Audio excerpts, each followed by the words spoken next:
Удачном многоквартирные дома и образовательные учреждения обновляют и окрашивают в яркие цвета. Работы выполняют в соответствии с программой реформирования жилищно-коммунального комплекса на 15-17 годы. Как преображается приполярный город, расскажет Анна Потах.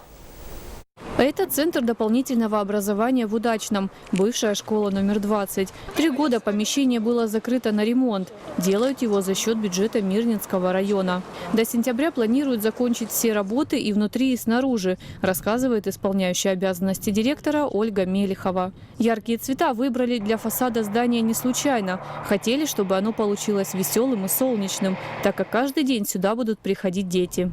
В связи с тем, что мы живем на севере и что у нас большая часть года это снег, для того, чтобы глаза человека немного, не уставали от белого цвета, предлагается красить в яркие цвета. Кроме того, согласно программе реформирования жилищно-коммунального комплекса Удачного на 2015-2017 годы, этим летом покрасят и 5 жилых домов в новом городе.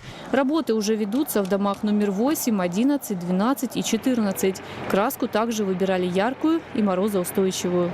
5-й дом еще будет ремонт фасада и покраска тоже, в связи с тем, что это дополнительная будет работа, так как в том году произошла ситуация, что там пролился битум, и необходимо будет произвести там ремонтные работы.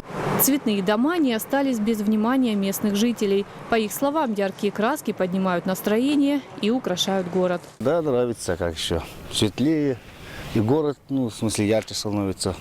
Все нормально, я думаю, все красиво.